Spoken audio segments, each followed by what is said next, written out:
Uy, Kuya Franz! Oh, Ah, yun o. Kuya Franz, pasensya na, makikisuyo sana ako. Kailangan ko kasi ng mag-ano sa module ko eh, tsaka wala kaming internet. Pwede po bang makikonnect sa internet niyo po? Ganun ba? Oo. Pasensya na talaga Kuya Franz. Kasi si Mama kasi, yung binigay ni tatay na pangbayad sana sa internet, pinaggastos niya kasi sa mga ibang bagay. Kaya, pasensya na talaga Kuya. Oh, siya. Sige, sige. Oh, eto. Para naman sa assignment mo to, di ba? Opo. Oh, kopyahin mo na lang. Franz, 1, 2, 3 lang naman yan. Sige po. Franz, 1, 2, 3. Salamat po talaga Kuya. Okay lang Malaking yan. bagay po to sa akin. Tsaka ano na lang po, pagkatapos ko, i-off ko lang po yung wifi. Okay? Sige. Sige. Good luck sa assignment mo ha. Pagkakaanan ko din yan. Galingan mo ha. Opo.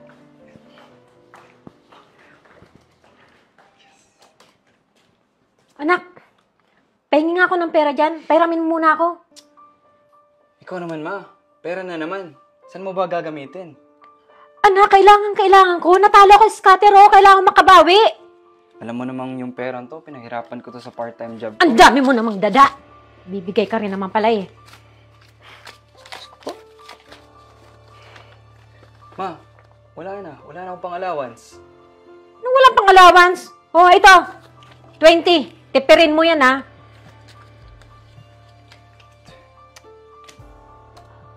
Anak, saan ka nakakuha ng internet connection? Ang lakas, ah. Galing to kay Kuya Franz. Nakikiconnect ako. Nak, baka naman bigyan mo ko ng koneksyon. Sige na nako, kailangan kong laruin tong scatter at saka yung pinapanood kong k-drama. Alam mo naman, walang mabuting dulot yung scatter na yan. Kaka-scatter mo. Akin na! Anong password? Ito na. Franz 123. Franz, 1, 2, 3. Ayos. Ang lakas. The best. Oh. Lakas nito ah. Ayos. Nak, alam mo may naisip ako. Huwag na lang tayong pakunik ng internet. Yan na lang gamitin natin. Ha? Huwag ka lang maingay. Huwag naman ganun, Ma. Nakakaya naman, oh. Ang buting-buting tao ni Kuya Franz. Pinahiram nga lang ako nito. Anong nakakaya? Walang nakakaya doon. Maliban na lang kung sasabihin mo sa kanya. Naintindihan mo? Bobo nito. Diyan ka na nga. Tanga.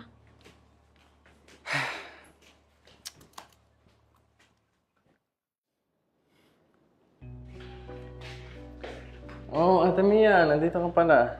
Oh, JD. Baka naman pwedeng pakasyain ito. 500 yan. May pera ka naman ngayon ah. Bayaran mo na kasi yung utang mo. Ito naman oh, parang walang tiwala sa akin. Babayaran din kita pa nagpadala yung asawa ko.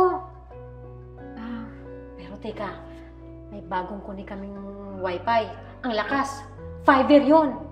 Hindi ko kailangan yun. Ang dami kong data, no? Naku, wala yung data-data na yan. Ang wifi namin, malakas. Fiverr nga.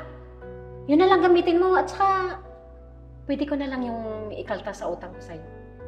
Ah, ganun ba? Oo! O, teka lang. Ano ba yung password mo? Franz 123. Teka. Sabihin mo sa mga kapitbahay natin, ha? Na nagpapakunik na ako ng wifi dito. Ayos. Ayun, connected na. O, di ba? Sabi ko sa'yo, eh. Yan. Basta ah, kaltasan ko doon yung utang mo ah. Oo, buwan-buwan, 100. O, sige. Sige, Ate Mia. O, nakakasin ko ah. O, sige na. Sige. Salamat! Okay, bye-bye. Sabihin mo sa, kapitbahay natin. Ayos. Aling Mia. Makunik ko ng wifi. Sabi ni JD, lakas-lakas na wifi niya dito. 100 lang. Oo naman. O, ilang buwan ba? Isang buwan lang. O, ikaw, 500, no? Bakit isang buwan lang? Gawin mo ng 5 buwan. Para wala nang sukli-sukli. Ito Ay, naman, oh. Hindi pwede yun. Makamalengke pa kami. Isang buwan lang. Dali, akin yung password. Mamaya na. Bibigyan muna kita ng sukli. Napaka-uwang ka talaga. Malaking bagay yun. Laking tapid natin. Oo naman. Nagkakata na tayo.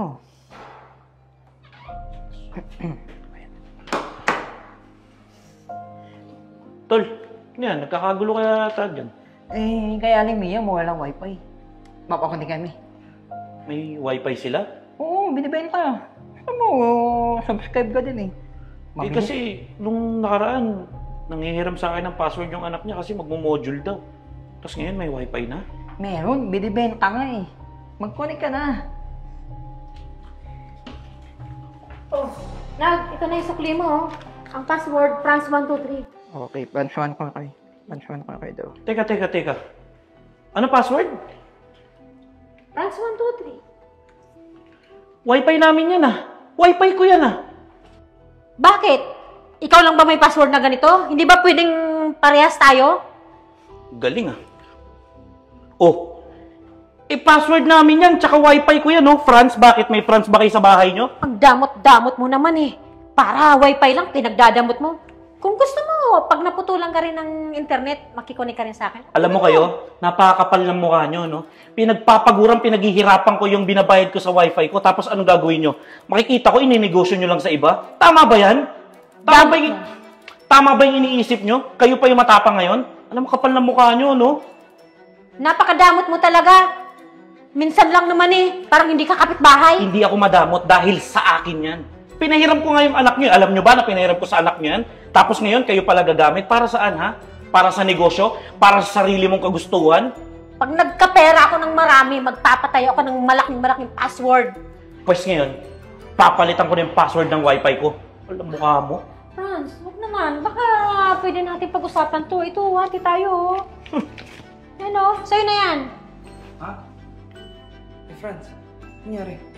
Ano nangyari? Itanong mo dyan sa magaling mong nanay. Di ba, binigay ko sa'yo yung password ng wifi ko. Bakit? Dahil gagamitin mo sa module mo. Anong ginawa niya?